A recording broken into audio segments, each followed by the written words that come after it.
because this flows across. Anything here would flow in here. We can talk about it, but I think that's something that we could. I have no problem. If conditionally working any of that detail, working that out with Larry. so. To answer your question, Mr. Chairman, I can finish up a review on this in the next week or two. Thank you. Good. Well, I think it's good. One thing that we'll ultimately need to see, probably when we get closer to the final plan, a landscape plan, show us how you intend the landscape, what you have there. Didn't see anything on there, right? No, other than the landscaping, I called out the species for the rain garden, and I thought, my thought was okay. The landscape contractor, but if we need to get a planting plan, we could. I guess we could put something together. A lot of times you just work with the contractor, what species are available, and you do, they do a nice job planting. As much as right now, this is such a vast improvement over what's currently there, which is just a field of macadam. Nonetheless, if you look across the street to what's happening with the MCR, it's pretty simple, not too similar to what you have there. They have a front lawn area. They have a couple of different species trees kind of staggered in. We're not looking for shading or not trying to create any barrier necessarily, but maybe just some visual feel and some lateral height. It might just I don't know. You might consider. Anybody? Just more about John Peterson, just more of a clarification. Not what they're doing and that, and you guys have to approve it. But you said 6 months, you figure another 6 months before you're approved or your application will be followed through with the state. I mean, this is like, two different things. You have to give the town what they want for the building, and you've got an application in so that the state, or whatever that board is called, will allow you to open a shop here. And you're trying to do these 6 months. I'll ask of all 3 of them. No, I can give more clarity. What is the timeline Very great the question. state has given us? Our time, the state won't give you a timeline, but with our experience, what's happening is it'll probably take us another 3 months to get through our application process, and to a point where we can start building. And so that additional 3 months is for building. So then, between this and what they're going to be involved in what you're doing for, let's say, the inside of the building for what they want, and it could be another 6 months after that. No, I'm saying from the day from our approval, I estimate 6 months before the time that we can open. I see. So 6 months from the CCC approval. No, it would be 6. I'm thinking the CCC approval is probably 3 months from the time that we're approved here. It's 3 months, and then another 3 months to build out. When I was talking about, by the time that the traffic is an issue, it's 6 months. It's 6 months away when we're actually up and operational. And not necessarily important for this board, but the CCC wants to see your architectural plans? They do. Part of the process is called they call it an arch review, an architectural review. They'd like to come and they'd like to... Is that just for people, there's plenty of people that are going into existing retail establishments. Yep, they want to see what their layout is, what their plan is, how they're going to have people coming, going, countertops, places to check in, security. Gotcha. So with that said, do you want the approval before you go to the CCC, or do you want to hold off on the approval until the CCC has approved it? No, I want to get approvals going here, and I want, So you want to be able to take to them, this is our approved plan. Sort of our strategy, it may not make sense to some, but we go after everything all at the same time because they're so lengthy. The process is just lengthy. In either case, whether it's between the process that we have to go with getting our community host agreement with the selectmen and through planning, and then again with the CCC takes time. All right. So Well, that's it. We have a meeting on no, I would go to the 20th on this one. I think we're looking at March 6th. So is that? Yeah, right. So I don't want to put, if you went to the meeting on the 20th, I think that's too quick to get a full report back, Mr. Graham. So, I was wondering if we could just keep the zoning in there. That's all. right. So we're looking at the 6th then for. Well, I mean, 13th, right? 6 was the Yeah, the 13th. So, is there anything you're hoping to get, some input from the board on today, or other than just bring us up to speed where you are, and we'll wait for Mr. Graham's full review? Yeah, no, I mean, we'd love to get an okay with conditions, but if you think there's enough that we need to wait till our next hearing, then... I don't think we should wait for the technical review agency to come back with that. And on the basis of that, I can't even necessarily make any commitments to whether we'll be able to take a vote on March 13th either, but, the potential exists the closer, depending on when you get that report back, if there are some comments that you need to address, then maybe you'll have the opportunity to get those addressed before you come in on the 13th, which would put us closer to approval. If we're just getting those comments in and we haven't had a chance to review it, then we'll likely have another meeting. Okay. All right. But, we're certainly not trying to hold you up, but we do have to follow the procedure. Nope, understood. All right. So one thing you would like to add would be this landscape species, or a general planting plan. I think so. If you could just, if you just mark down a couple of locations, and again, early aesthetics, trying to create a little better feel on Route 1, except we can, The traffic management plan, could that potentially be as a condition, whereas we proceed through the next 6 months? I mean, the industry changes, everything changes, the entire landscape here changes, and so might how the traffic portion of this work. And when we get closer to our day of actually opening up, I think that would be the time to create this traffic management plan, but I'm up for suggestions. Well, that's a good point. I mean, one time, on one hand, we're talking about a traffic management plan, but we're also talking about some periodic reviews once you do open up. Right. So I think we'll talk about different ways to deal with it, but that might be the best way to do it. Like if you're 6 months out and there are a dozen dispensaries in Essex County, we may not have a few. I hope for your sake you have lots of business, but I'd be shocked if you have 75 cars in there at once, for too many hours of the day. We'll maybe the way to handle that is just by having a review once you're open. That would be great. I think that would. If we did something similar, we put the review out several months. I mean, perhaps we should have one that's as soon as the first week you're open, the first month you're open, and then maybe 6 months. We don't want to have somebody looking over your shoulder at every moment. But I think no, we want to do it right, and the last thing we want is we don't want press coverage like they had in Spencer. Right. We don't want any of that. We try to fly below the radar. You probably talk with the police chief before you open. Oh, indeed, yeah, and we already have. I think we've had at least 3 sit-down meetings. And Mr. Graham, you can comment. If you put together something that's in the vein of the traffic management plan that you build in what you think is appropriate in terms of the review. We don't have to necessarily implement everything. We can just say, we're going to implement the review. Okay. All right. That's great. We can get that out. Yeah, perfect. Yeah, we do have our traffic engineer here with us that wrote the report. If you have any specifics. He's got experience with other operators. If I had the opportunity to plan to make some questions. No, and I think Jeffrey Garrett from Vanessa Associates kind of the high points were hit in terms of what our recommendations are. I think the key thing is the plan reflects all of those. Mm-hmm. And we can help with drafting a condition for the traffic management plan. But the thing is, put an appropriate condition in place, and then if you don't need to use it, that's great. That seems like it would make a lot of sense. But it's just the fact that you have them move that entrance to the other, I come, Yes.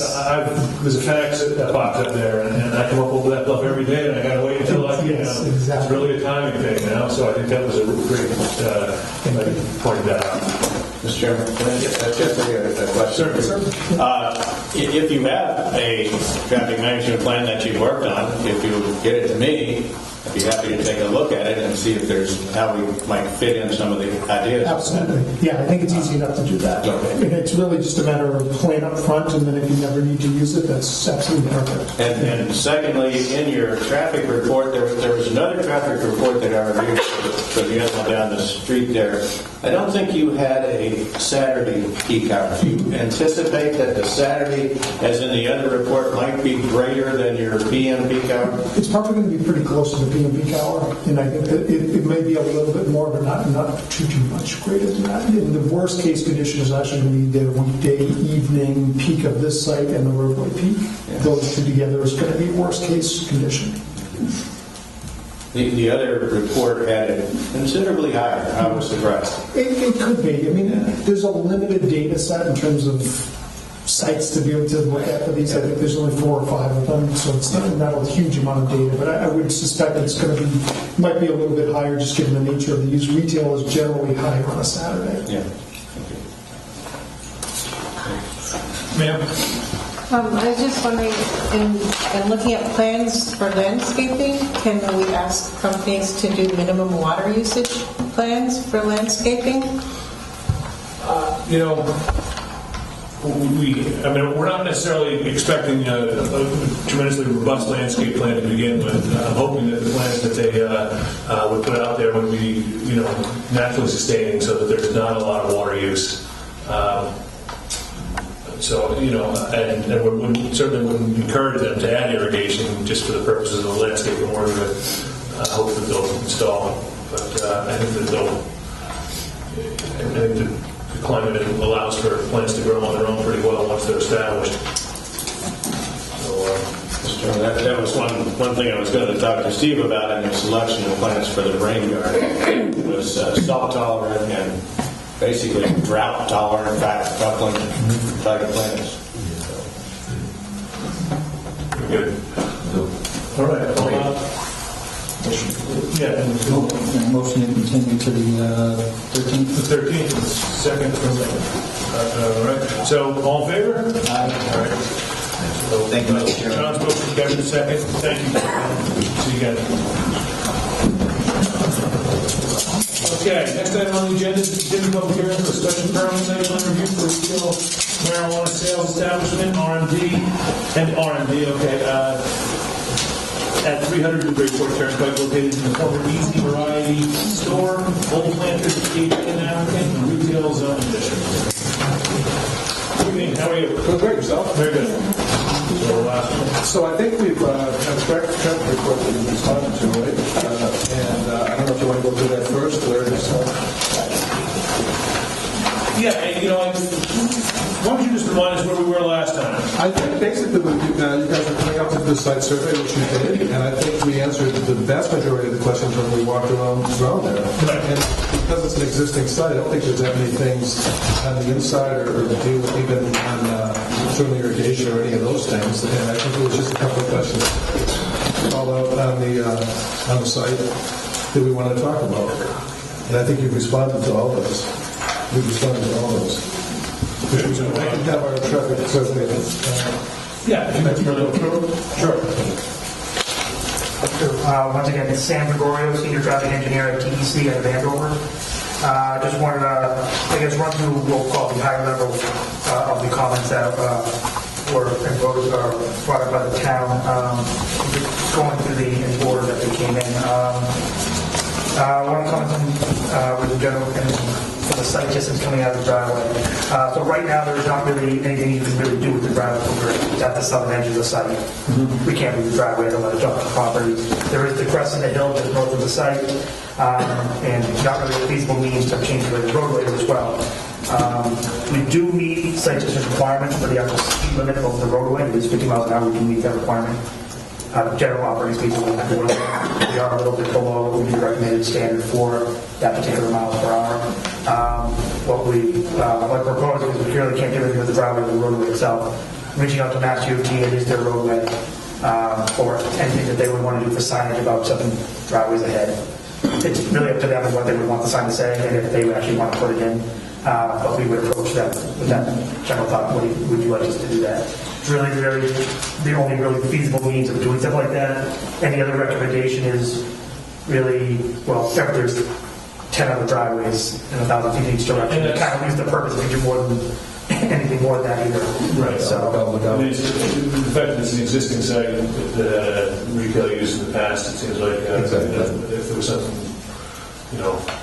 aside from potentially some increased volume for this particular use, how is that regular additional volume on the one? no, and volume is not a concern about when it comes to like this. It's one car, there's as many as easy when it comes to that. So,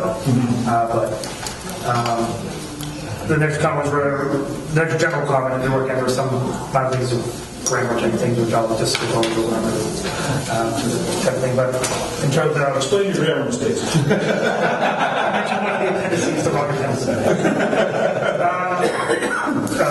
In terms of the trip management, there was a comment about the comparison value that we were using. I wanted to just generally note that, and I think we brought up the last one as well.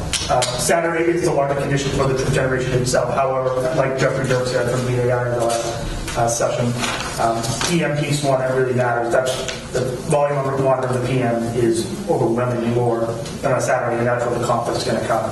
And comparatively, where the trip generation is not much to us on the PM. I think we had said 71. The PM was around, there was 91 cars coming in and out of the 91 trips, 45 cars. Each trip is a trips divided by 2 is the amount of cars. Right. So from there, and just as a comparison, Easy Variety, when it was there, although not necessarily developing the amount of traffic a normal convenience store would based on the location, the site would have been permitted for a full convenience store, general convenience store. Great, a lot more trips than what a retail dispensary would be in that manner. So we generally would be in a comparable, if not less, than what was already in there with the Easy Variety itself. In terms of prevailing, there was a question about the prevailing conditions. This kind of goes back again to the last session you just had. After those first couple of weeks, we don't expect there to be a large amount of traffic. Since the first time we met in December, 4 more have opened, 2 more are imminent. There's going to be dozens more. So from there, I don't think we have a problem with the traffic management type plan again. In the same fashion, how we've done. As much as they're independent meetings, and it's sure. And I think that's something that's inevitably come up. I don't know if it's the last session. We have no problem with the chief and how that's going to work out. Right. It has to make sense for everybody. I drive down the street personally, so I'm sure. Looking at it from our point of view, if people can't get to the site, they're not coming back either. It only makes it more sense if we actually do it correctly for them to actually come back. We want to create a positive experience for everyone. Absolutely. In terms of the parking, several of the other recommendations, we have no problem again lighting up the back. I don't know exactly how we are planning it yet, or I think very okay, but wall packs on the buildings facing the back to light up the area. I think we had talked about the painting of some of the parking spaces as they need to be in order to define the actual parking spaces, and provide that the ped access area on the north side of the building in order to provide that area from the parking to the back. And I believe we do have at least some agreement with the tenants at this point to push the employees to the back. So generally, all the tenants already in the building, I believe, isn't it? Yeah. To make sure at least the front is what's going to be used for the patrons, and not just us, but Sure, it makes sense for everybody. Yeah, everybody in the place. Customers can park a little closer to the front door. It's a good thing. That's generally the 35,000 foot overview. Individual comments are similar nature and have general similar responses. So, but if there's any other questions from Mr. Frank. Yeah, I think it's just Mr. Mayor has some comments. We can one is like the other one. I just got this today, so like the other application. The other is the site plan going to be revised? Who's speaking for Mr. Griffin? I have not had him revise it. I want to basically make sure, but effectively, I think what we're talking about doing is making that strip available on the side. Well, the site plan should indicate, such things as the rear parking lot is going to be expanded, show the expansion, where you're going to have those 8 spaces in the back. I think those are shown on the plan already, are they not? Did you pull up the site plan? Yeah, they're shown on the plan, but the fact is it's not paved where you're showing in the northwest corner. Correct, okay. Lighting that we've talked about, the pedestrian way, this board generally requires a site plan, not just a narrative that indicates what is going to be the plan that they approve. Now, understand this is an existing site, so it's a little bit different, but there are improvements to this existing site, which I think the board has agreed with some of these suggestions, which your traffic engineers responded to a narrative, but needs to be done on Griffin's site. Griffin's site plan, I guess, is the one you're going to use. Yeah, and particularly because you're opening up the rear park and make sure we have adequate lighting back there, and certainly want to see that curb access along the bound. But again, I think all those are things that the notes that are made on it. Is there any potential of us having moved this forward with those as order conditions just to make sure that they're done? It's just the timing. Again, every month it costs us a lot of money to hold on to the spot. And although we're not necessarily 6 months out because we plan on opening medical first there, and then rolling out the retail afterwards, so it'll actually allow us to do a more of a controlled rollout. I mean, you've got a medical dispensary off 95, there's hardly any traffic in there now. And it's just as a way to get us operational and approved by the state. We can't even go to the state yet. I'm not exactly what you're getting at. I realize you've got you're securing the space, you don't have an approval. So about $90,000 so far. This board's never been able to act on a submittal that came in the same day. We think we have to give our technical agent the opportunity to do a thorough review of it, and I think the plans he's asking for, we want to see that too. So as much as we don't want to hold you up. That's not our intention, but I think that that's follow the procedure. So if we can just, I can certainly foresee the opportunity to take a vote at this next meeting. And again, if there's, if Mr. Graham's technical review comes back and says we want to see a light pack on location, otherwise shown, we can condition for that. But we're, but we do want to get it. Sure, an adequate opportunity to get it reviewed before we, consider conditions if that's. Well, certainly we'd like to get it done, but we can't. No, this is worth an ask. With that note, can I ask the applicant, or board ask the applicant, if we can get the Griffin plan to me so I can respond to that and get the board in a position at the next meeting? Yes. Yeah, we can move that quickly.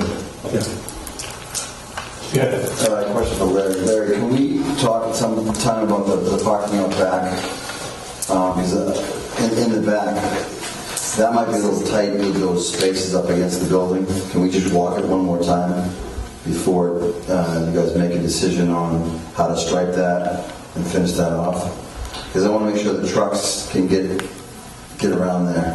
Well, I think you stripe it like either it's proposed or you modify the plan in the sense that shows the board that those spaces don't really exist because you need them for truck maneuvering. Right, okay. So that they're approving a plan with 102 spaces or 96. Sure. Whatever.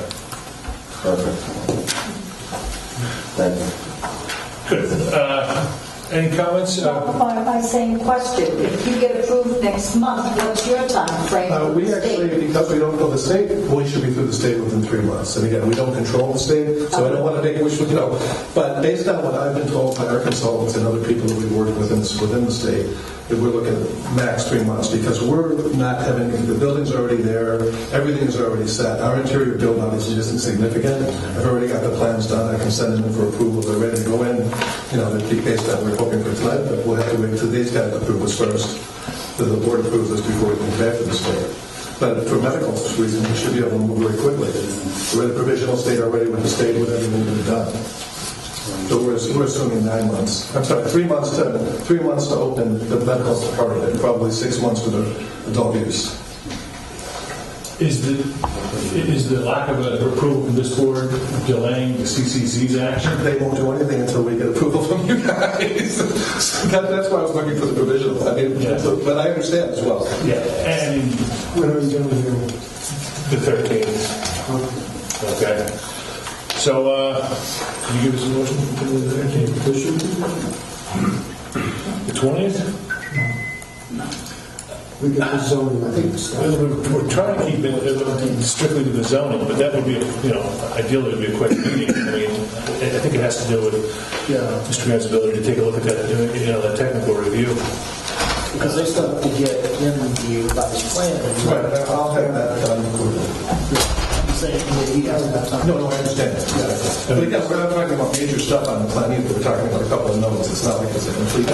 Yeah, the thing is that I think it's putting too much of a time constraint. I hate to say it, I think we have to start with the 13th. The thing is, that's 7 days. Next meeting's 7 days out. Right. We got a few things you need to get to him. We got him some time.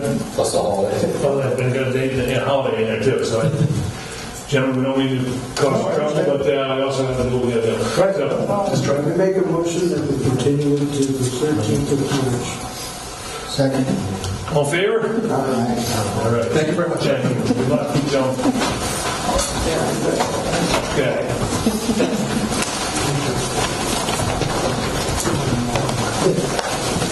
So the last item on the agenda, the continued public hearing, definitive subdivision plan for four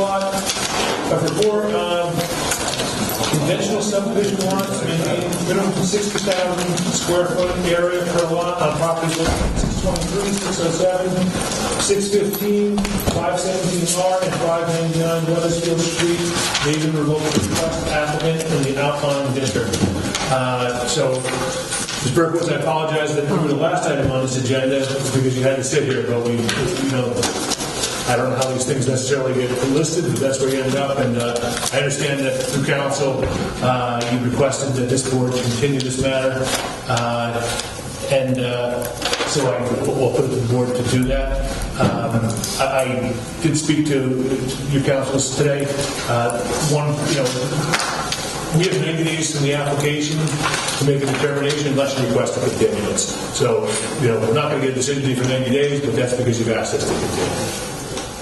Make a motion to continue to the 13th. I do wonder if this is one, he's actually requested the 13th, but if this is something, if we can proceed to actually hear it next, talk about it next week, if we can make progress. It's just a matter if Mr. Graham is able to accommodate the comments back from Camet. We're fine with either. We're fine. Yeah. We're fine. Whatever you want to do. Okay, but it should probably be he's going to deliver it either today or tomorrow. So the 20th could be a possibility? Yeah. But the letter is to extend the time frame to the 13th. So the deadline, which we're right on the deadline, to actually, what he's asking is to extend that time, that approval window, and so that it can be continued. But that doesn't mean you can't continue it to the 20th, and then to also to consider it on the 13th as well. But the 13th is what he's asking for, is the extension. Right. So this will give us 2 sessions. So I recollect the last comment from our technical agent was to show us the existing conditions. Yeah. And is that where is your engineer to show this subdivision based on the existing conditions? Yeah, there is. He sent me digitals, and I think he said they were going to be delivered. Okay. I haven't received the hard copies myself, so I don't think Larry has received the hard copies. But it should be coming. Not today. If it wasn't today, it would be tomorrow. I would just leave it to Mr. Graham to tell us if that's a realistic time frame for you to make. By when? We're looking at 7 days. No. Okay. Just leave it. I didn't think you would say. I would have been shocked if you said yes. So that's why. I now know what I'm going to make my motion on. Okay, good. I make a motion we continue it to the 13th of March. Second. All in favor? Discussion? Discussion on the project at all? I believe we just continued it. Did we need, was there something? I wanted to discuss the email from the abutter.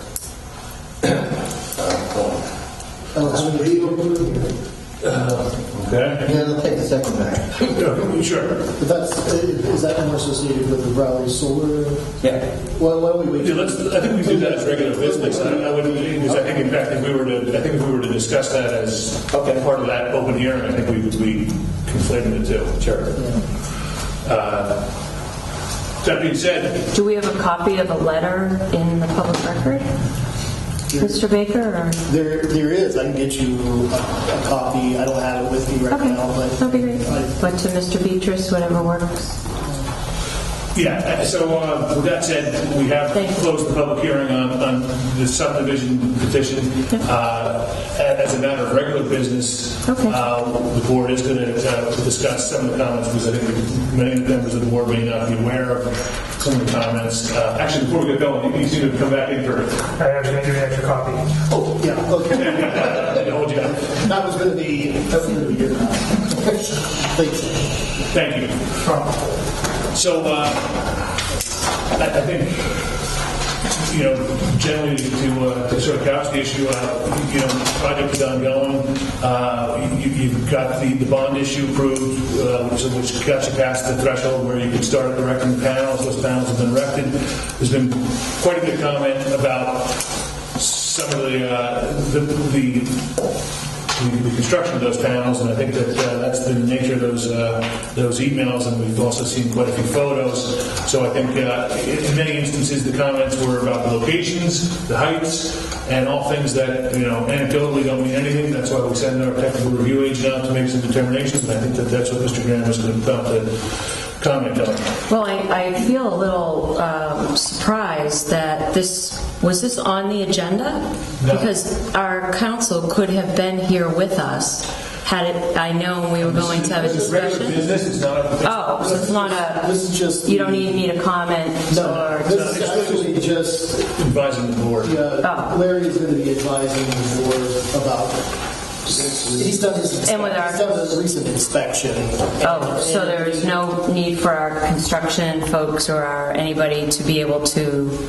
There's nothing that's going to be said here tonight that won't be shared with your people, as well. We're not making any determinations. Yeah, no, we just didn't know if it would have been helpful for anybody to have any answers, because I may not be likely not the person to provide the, responses, or I probably won't say anything because I don't know what I'm, frankly, I don't know what the nature of the comments are going to be.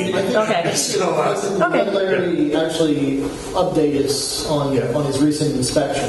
Right. And I think if the board thinks that some action needs to be taken, we'll then present it back to you through communications in the next couple of days.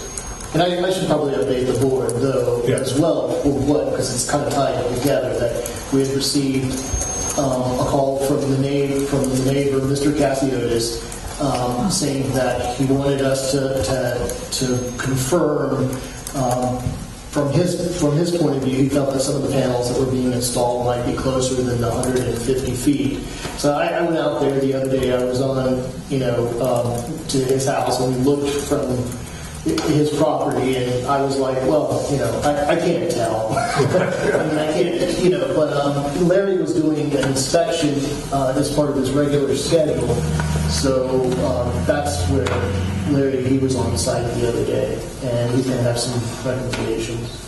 Sure. Well, hopefully some observations. What would you say? You want them now? If you want. Okay. I thought we weren't going to talk about it. No, just not as part of the definitives. Yeah, not part of the subdivision. No. Okay. So there are two things. One is I made an inspection on Monday, this past Monday, and a number of panels are in place now, probably a good 75-90%. On Arrayfield 1, all their conduit is in up to where the road splits and goes the other Arrayfield 2. Their conduit is in from Arrayfield 2 down to that split.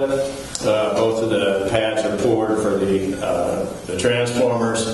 A lot of the rackiness up on Arrayfield 1. No panels are in place.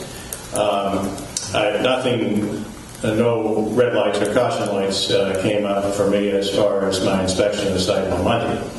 That's one. Two, Kirk had asked me or advised me that he had this call from Mr.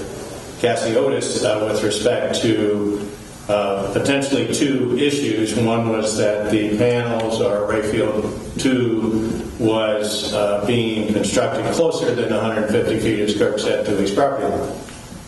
Could I go out and check that? No. I don't know where that line is. It's not a line drawn in the sand that I can hook a 200-foot tape on and pull it straight out to the nearest rack or panel. And so my answer to that is, if that is considered by the board as a valid concern, it should be one of seriousness to the applicant as well as the contractor building the site, and that they should verify that now at this point before they go any further, putting up any further racks or any further wiring or anything else. It only behooves them to know that they are within the four corners of your approval. The other alleged complaint or non-compliance was that the berm for Basin 4, I believe it's called, might be over his property. From what I could tell, the property line is kind of marked with a rope and a bunch of flagging and so forth. It didn't look to me like any of the grading was over that line. I won't say his property line, but over that line. There's certainly no water retention over there. And everything they've done is on the north side of the silt sock that was put out initially, which, as far as I could tell, was also not on his property. So, but at the same time that Kim might go out and give the board a certification that the panels are not within 150 feet, they could also check that and be sure. So I suggested that the board request the applicant to have their engineer do that survey, provide that certification with a sketch, and call it a day. I think that's discretionary. I mean, the board can ask. I think it's discretionary on the part of the applicant. It's probably advisable because... No, for the reasons that Larry said, they don't want to submit an as-built that, find out when they go to do their as-built that they're not compliant. I guess that's my only question. You use the term sketch, and then at the end when you're an as-built, are we asking them? No, it would be a partial as-built. It's a one-time shot. Okay. This is the property line. This is the closest rack or panel, and it's 151 feet. Okay. And that's certified by them. It's not something I can do because I don't know where the applicant's Cassiotis line is. It's not a line that I, as I say, could put tape on or actually do a survey from. Right. No, it's not as part of a field. It's a field survey and computations that need to be done to make that certification. On both of those issues. So the recommendation that you'd make to us is to request that the applicant submit those certifications. I did. I sent you an email to that effect. I don't know if that's made it to yourself or the board. Kirk, did we pass that along to the contractors, TJ? Not yet, not until today. To find out what... I mean, that seems appropriate. In the first place, we can't expect the applicant... I'm sorry? It's up to the applicant to request the engineer. Oh, sure. Right. And all I can make a motion to is that we send along the recommendation to the applicant. Very good. And I think that's for the reasons that we can't force them to give us an as-built at this point, and yet they're building at their own risk. Double check. It makes sense that we'll let them know that we like it, and they may see the benefit of providing it. So I think it makes sense to pass that along. So we have David's motion. Second. All in favor? Aye. Good. I make a administrative motion that we put the planner's updates, if we look at the annual report, anything else on the 20th? The only thing I wanted to, for this one that's 491, the definitive subdivision plan, and I was going to suggest that actually be on the 20th. It's a definitive subdivision plan that's being proposed for 491 Main Street, and it's one of these situations where it's a lot. They're trying to get initially they were trying to get 3 residential lots, and we're looking at doing an A&R, but that is a common driveway, but that was just too much. But they came in wanting to try to get 2 lots, and they don't have frontage, and they can't do the reduced frontage option with a special permit. So I was suggesting that maybe what you could do is like one of these situations like Kent Way or Roger Way or Ashley Way, where you install a small cul-de-sac off of which you get your frontage off of that, and it would be 2 lots. And so I'm kind of like running up this just preliminarily by Larry, and there's still some issues. I want to hammer those out before the board accepts the definitive subdivision for review, because it would be a definitive subdivision, a special permit review for the common driveway, and I believe also a floodplain special permit as well. So we could get it on, if the board were to accept it, we could probably get it do the public hearing on the 13th. But I wanted to hold off to have the board actually accept it until since we're meeting on the 20th. So think about the acceptance on the 20th. Yeah, but otherwise nothing other than I think that's certainly something we have time for. Yeah. But that would be the only other thing other than the 3 zoning amendments that we would do. And if everything flies, we can do minutes. Yeah, You're not going to accept the preliminary plan? well, we're not going to. We're going to just probably go. If we do it, we're going to accept the definitive plan. so why aren't we accepting it today? Because there's a couple of issues that I want to hammer out before, and Larry's made some recommendations, but I want to check on this thing about the floodplain. Special permit. Can I chime in? There was a preliminary plan submitted, which I reviewed because I didn't know the definitive maturity. So I reviewed it, and as Kirk said, there's a special permit requirement for common driveway, special permit requirement for floodplain, special permit requirement for a barn that's greater than 1,500 square feet. They're proposing one at 1,800. And in the floodplain bylaw, there is a section in there that does not allow them to have or to count more than 25% of wetlands as part of their required lot area for the underlying zoning. And they're way over that. So as I see it, they're going to need a variance from the ZBA for that dimensional requirement in the zoning bylaw. I don't think the board can act on that. So those are the things which I'm just reviewing the preliminary, which I think is... Yeah, and they actually can replace that with preliminary plan with the definitive, but it hasn't cured those 4 things. Yeah. I see. It's still the same. Still the same plan, just different. So the issues I just didn't work out before tonight. So. I mean, the only cure for the big one, the ZBA, is not to do 2 lots. It's just to have one off. That's it.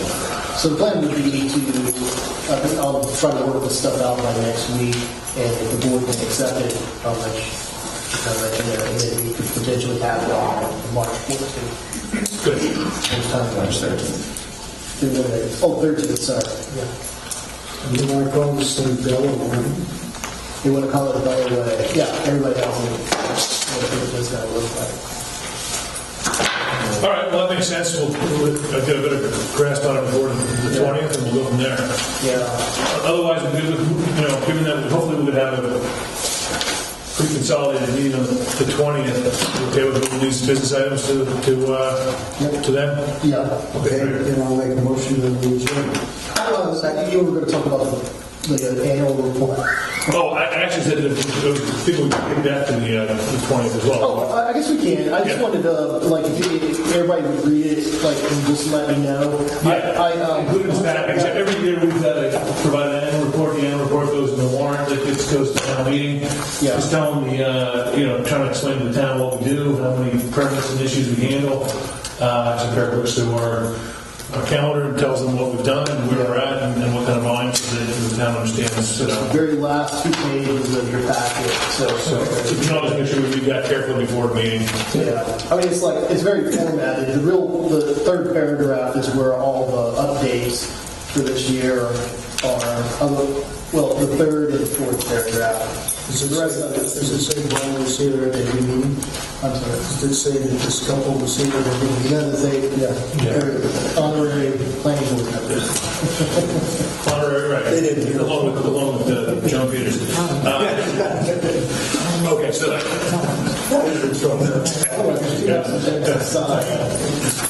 all right. Motion second. All in favor? Aye. All right, good evening then.